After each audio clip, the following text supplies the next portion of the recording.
O Tribunal de Justiça do Rio de Janeiro ganhou a primeira edição do Prêmio Prioridade Absoluta do CNJ na categoria Tribunal, justamente com a Comissão Interinstitucional e com o Planejamento Estratégico. O conhecimento referente à primeira infância, fase da vida entre 0 e 6 anos de idade, vem ganhando importância a partir de pesquisas realizadas na área da psicanálise e da neurociência, que indicam que as experiências e emoções dos primeiros anos têm impacto sobre toda a vida. O Tribunal de Justiça do Rio de Janeiro vem fazendo a sua parte desse tema. O projeto de valorização da primeira infância do Poder Judiciário do Estado do Rio de Janeiro faz parte do planejamento estratégico desde 2016 e, através dele, investe-se na implementação de uma política judiciária de atenção a esta faixa etária, em cumprimento às diretrizes do Marco Legal da Primeira Infância, Lei nº 13.257, de 2016. O projeto do Tribunal do Rio tem 3 eixos iniciais de trabalho bem claros: o cuidado com filhos de pais privados de liberdade, o fortalecimento da rede de atendimento aos filhos de famílias em vulnerabilidade e a valorização da paternidade.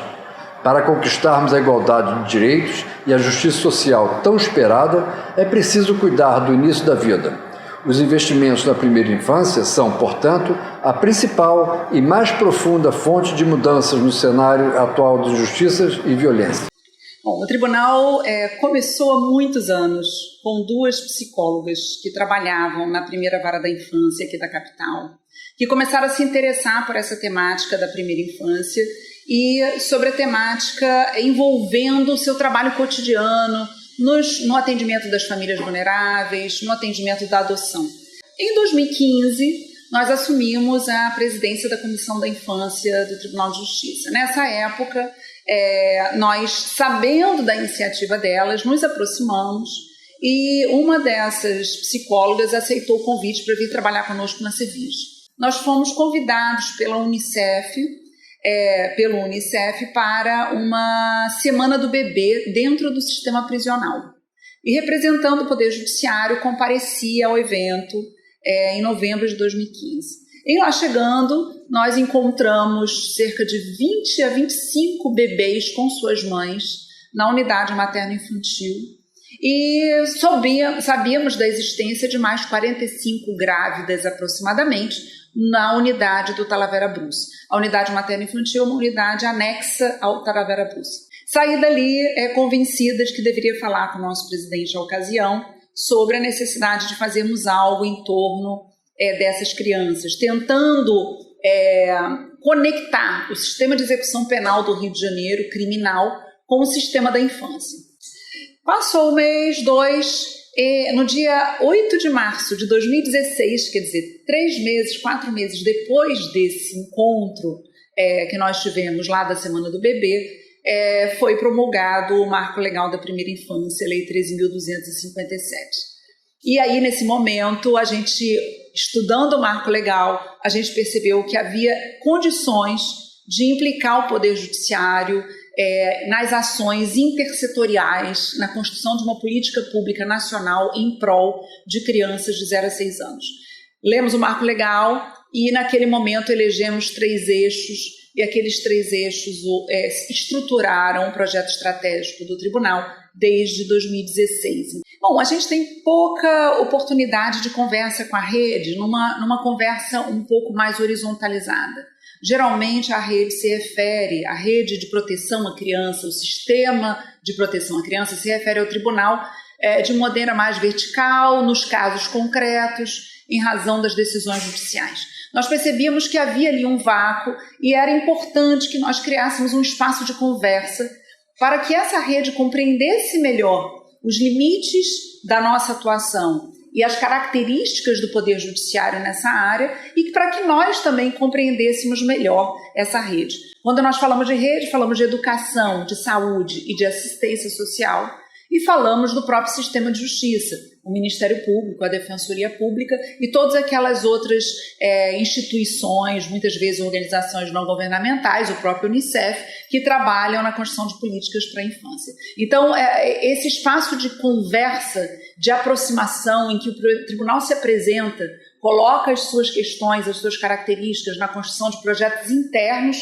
que dependam dessa rede ou que precisem ser articulados nessa rede de alguma forma. Então, a gente percebeu que estava ausente esse espaço e aí pensamos na Comissão de Valorização da Primeira Infância, Comissão Interinstitucional de Valorização da Primeira Infância, para institucionalizar, regular esse fórum de discussões em torno do próprio Tribunal de Justiça. A política pública para a primeira infância ela é intersetorial e o Poder Judiciário tem uma função muitíssimo importante na construção dessa política nacional, porque muitas das violações a essas crianças de 0 a 6 anos chegam ao nosso conhecimento o tempo todo e nós, juízes, somos chamados a interferir nessas violações. Então, juízes precisam integrar com a rede para poder encaminhar essas crianças para o atendimento adequado nessa rede e juízes têm que também ser acessados por essa rede, a rede conhecendo qual é a estrutura do Poder Judiciário.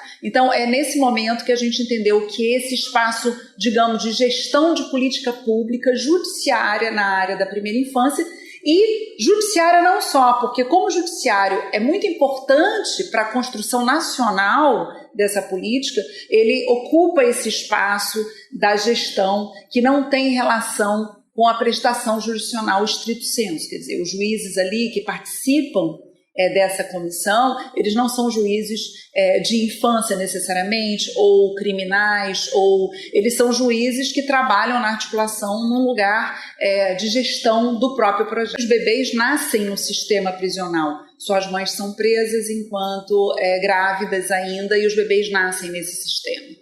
Esses bebês nascem e existe um protocolo de que o bebê deva permanecer com a mãe durante 6 meses, mas que não possa exceder muito esses 6 meses, porque aquele ambiente prisional não é um ambiente doméstico, não é um ambiente social, é um ambiente que pode se tornar, com um tempo, complicado para essa criança. Então, nós vislumbramos, sim, uma questão que envolvia crianças.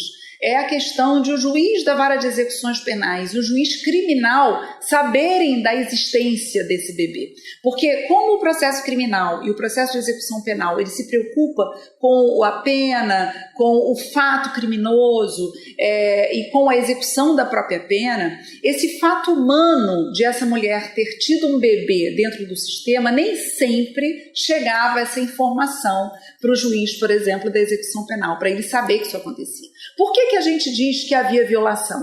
É que o rompimento desse vínculo com apenas 6 meses de idade entre mãe e bebê é muitíssimo traumático para o bebê e pode causar o que a gente sabe hoje pela neurociência do fenômeno chamado estresse tóxico. Estresse tóxico é um fenômeno que pode causar dificuldades neurológicas de desenvolvimento cerebral da criança. Toda vez que uma criança, nesse período da primeira infância, presencia ou passa por um sofrimento ou presencia uma violência, ela passa por esse fenômeno estudado em Harvard chamado estresse tóxico. E o estresse tóxico, ele impede, ele dificulta as ligações cerebrais necessárias ao desenvolvimento desse bebê. Então, o rompimento desse vínculo era muito difícil. Desde o início, a gente percebeu que o juiz criminal, desconhecendo a existência dessa criança, acabava deixando que aquele processo se tornasse mais um processo entre centenas de milhares de processos da execução penal. Já o juiz da infância, acompanhando essa criança, ele tinha de trabalhar na colocação dessa criança numa família substituta, talvez a avó materna, talvez algum familiar da mãe ou o próprio pai. A criança tinha de sair dessa unidade prisional. Então, havia ali, a gente percebia uma violação de direitos dessa criança, ou no rompimento com a mãe, porque muitas vezes essa mãe tinha direito, ou quase teria direito, dentro de 2, 3 meses, a um benefício. E se ela tivesse direito a esse benefício em 2, 3 meses, seria possível conectar o sistema prisional com o sistema da infância, o juiz criminal com o juiz da infância. E aí o juiz da infância poderia tolerar mais 1 mês, 2 meses para evitar o rompimento do vínculo, às vezes em pleno processo de amamentação daquela criança. Então, assim, esse é um emblemático modelo ou exemplo de violação que nós vimos em 2015 e percebemos que havia ali uma tarefa grande do Poder Judiciário de conectar as próprias partes e departamentos e setores de atuação do próprio Poder Judiciário. A comissão permanece, né? Ela foi começada a pensar nela desde 2016, ela foi formalizada no Acordo de Cooperação Técnica em 2019 e ela permanece até hoje com reuniões mensais muito cheia de gente, quer dizer, a gente tem um comparecimento efetivo. Uma das maiores reuniões que a gente tem aqui no Tribunal Intersetoriais é justamente a reunião da comissão, e com uma pauta que nunca dá tempo de fazer em 2 horas, quer dizer, uma demanda, ela é produtiva, ela tem uma demanda da rede para o tribunal, uma demanda do tribunal para a rede. Essa demanda, ela vai sendo equacionada para produzir resultados internos no tribunal, e vários resultados muito interessantes a gente já produziu internamente nos últimos anos. Inclusive, a própria percepção por parte das pessoas do Tribunal de Justiça, juízes de todas as áreas, de que existe sim uma primeira infância, de que existe uma legislação da primeira infância e que o Tribunal de Justiça do Rio de Janeiro está implicado, consciente das suas responsabilidades e do seu potencial de atuação na promoção dos direitos dessas crianças. E eu acho que esse conhecimento geral em torno ajuda muito. Além disso, ações concretas, inúmeras ações concretas em torno disso, tanto que o exemplo que nós estamos dando da criança filha da pessoa privada de liberdade, hoje nós temos 3 bebês na maternidade, na unidade materno-infantil do sistema e 10 grávidas, se houver esse número de grávidas no sistema. Nesse meio tempo, houve algumas decisões, um habeas corpus coletivo do Supremo, decisões do CNJ da política, mas que já encontraram um campo fértil no Rio de Janeiro, no Tribunal do Rio de Janeiro, diante da existência desse movimento prévio já mais antigo que acontece aqui. Voltando, nós trabalhamos em vários eixos, mas o eixo da criança filha da pessoa privada de liberdade, ele nos dá um exemplo.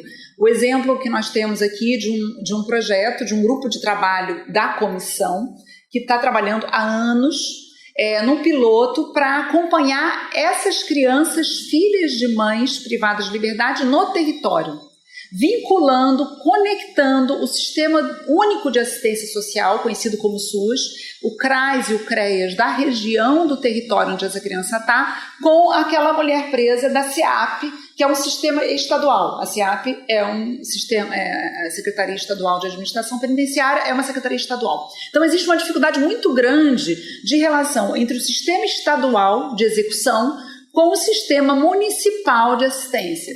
Essas crianças são acompanhadas num piloto, um grupo de mães com seus filhos no território, em que se pretende conectar e que a gente consegue levantar histórias para regularizar a situação jurídica dessas crianças no território. Imagine que muitas delas não têm a guarda formalizada por essa terceira pessoa que cuida, às vezes é o vizinho que cuida, as crianças fora da escola, as crianças sem registro civil, as crianças vivendo violações muito graves porque suas mães estão presas. Então, como fazer com que o Estado cuide dessas crianças? O que o tribunal faz é criar esse ambiente para que eles se conectem.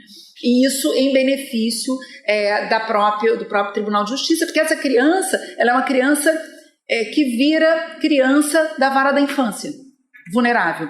E esse adulto é um adulto que está privado de liberdade e também está envolvido num processo da vara de execuções penais. Então o Poder Judiciário está ligado necessariamente a esses 2 destinos. O que a gente faz é tentar trabalhar a conexão desses 2 destinos. Isso no eixo da criança filha da pessoa privada de liberdade. Mas temos exemplos excelentes na área da paternidade. Estamos fazendo aí no eixo da valorização da paternidade um trabalho muito interessante com o sistema socioeducativo, porque os jovens, quando em cumprimento de medida socioeducativa no sistema de internação, muitos deles não têm o próprio pai no registro de nascimento. E alguns deles têm já filhos, porque na adolescência eles já têm filhos. Então, o espaço do DEGASE, do sistema socioeducativo, se tornou para nós um espaço muito propício para trabalharmos a paternidade. E aí, mais uma vez, vamos dar aí o valor do Unicef. O Unicef fez, um tempo depois daquela primeira experiência da Semana do Bebê, ele fez uma Semana do Bebê no sistema socioeducativo. E o Unicef nos fez esse diagnóstico. O sistema socioeducativo se vincula à primeira infância, não pelos pais, pelas mães separadas de seus bebês. Existem casos, mas são muito poucos, que são trabalhados por nós, mas de forma muito maior pelos meninos que são pais. Os meninos que são pais e os meninos que querem, desejam resgatar a relação com seus próprios pais, já que esses pais são ausentes na vida desses meninos. Então, assim, é um espaço propício da paternidade, que é uma das ações do projeto. Eu me sinto feliz de participar de um Poder Judiciário, de um Tribunal de Justiça, que teve essa sensibilidade de permitir o projeto estratégico, olhar com atenção para as iniciativas desse grupo de trabalho, para a iniciativa da Coordenadoria da Infância do nosso tribunal. Então, me orgulho, me sinto feliz de participar de um tribunal com essas características. Fico extremamente contente de poder ser mais uma pessoa a contribuir para essa construção. É uma construção de longo prazo, não é simples criar vínculos e pontes entre atores sociais tão separados historicamente no Brasil, e o Poder Judiciário ele tem uma potência muito grande, e fico muito contente de ver o prêmio e feliz com a possibilidade de essa atividade que está sendo feita aqui possa ser replicada em outros tribunais, para que a gente possa ter outras experiências, trocar experiências. A gente já sabe, pelas pesquisas atuais da psicanálise e das neurociências, que de 0 a 3 anos é chamado a janela de oportunidade, como a neurociência chama.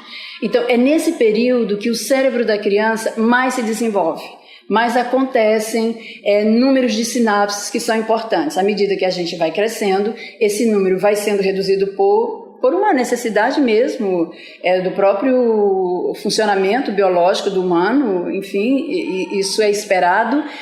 No entanto, nessa faixa etária de 0 a 3 anos, onde a criança mais precisa de acolhimento, atenção, boa alimentação, se seus direitos estão violados, ela não tem isso. Então, a gente vai pensar aí em processos cognitivos muito difíceis de aprendizagem, crianças que crescem ou podem vir crescer, para a gente não ficar numa perspectiva muito determinista, com dificuldade de formação de vínculos.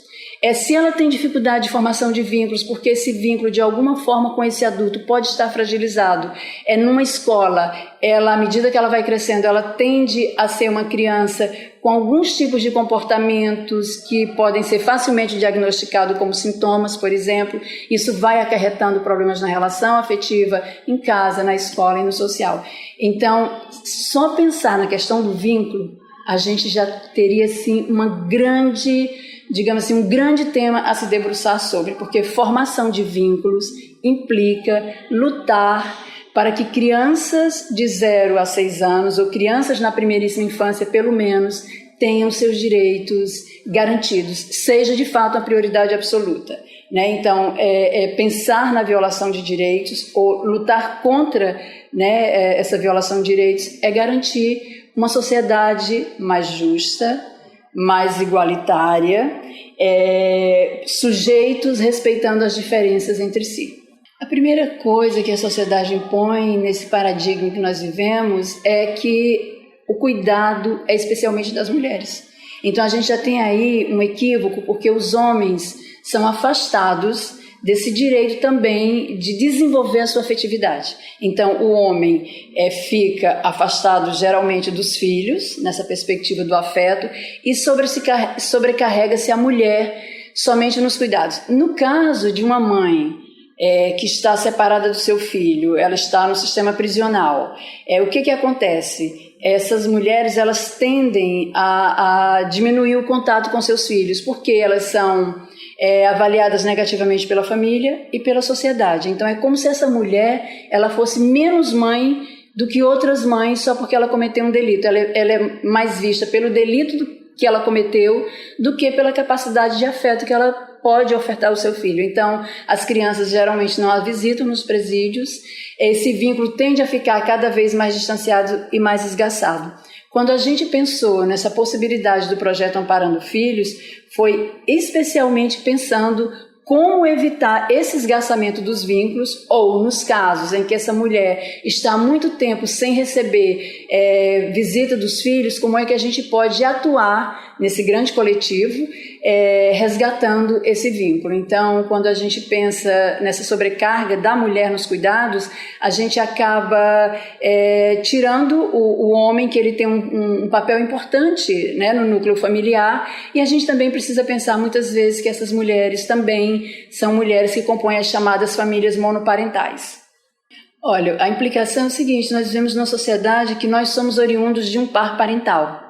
Mesmo que a gente não conheça o pai, ou mesmo numa situação mais grave, que essa criança venha a ser separada dessa família e seja colocada numa instituição de acolhimento e que no decorrer do seu processo judicial ela possa ser colocada numa família adotiva, mas essa criança ela foi falada por um par parental, de alguma forma, mesmo que esse pai não exista.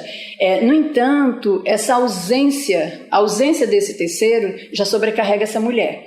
Quando a gente pensa no núcleo familiar, a gente deve pensar como uma constelação protetiva, uma constelação protetora. Então, uma mãe e o seu bebê não existem sozinhos, eles só existem porque deveria existir em torno deles uma constelação protetiva.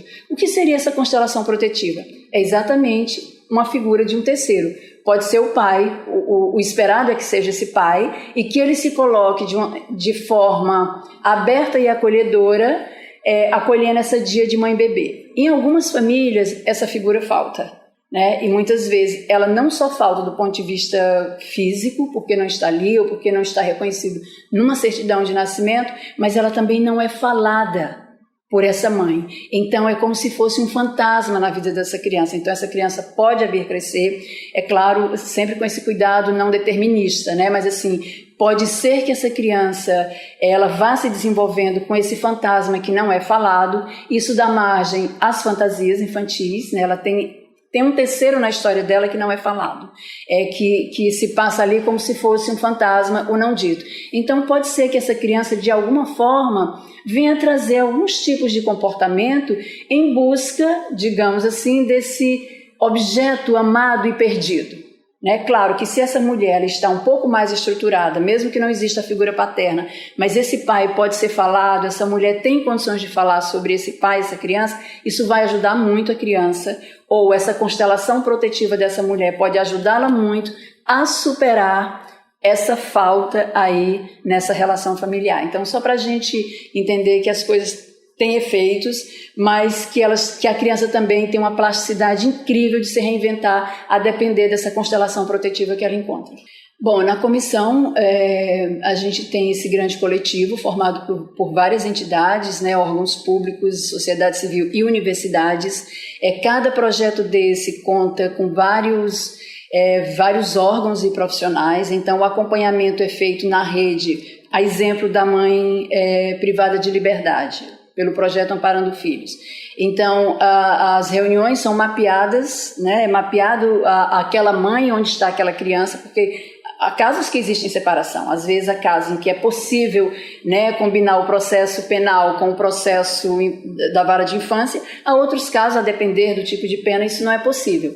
Então, cabe ao Centro de Referência da Proteção Básica, o CRAS, a gente localiza essa criança, qual é o território que ela está e aciona essa rede para acompanhar, para saber como está a saúde dessa criança. A documentação está em dias, a certidão, né, assim, é um documento cidadão e essa criança não está numa condição de subcidadania, por exemplo, como está a saúde, tem creche no território. Então é um grande trabalho de muita delicadeza, porque o Tribunal de Justiça ele tem um poder muito grande em relação à rede, então é preciso que a gente construa essas pontes, essa chamada prática intersetorial, como prevê o Marco Legal pela Primeira Infância, de forma muito delicada, respeitando a ação de cada ator. Então, numa articulação de discussão de caso, é muito interessante porque o CRAS, assistente social e psicólogo do CRAS, se sentem empoderados, se sentem como personagens importantes na mudança de trajetória daquela criança. Então,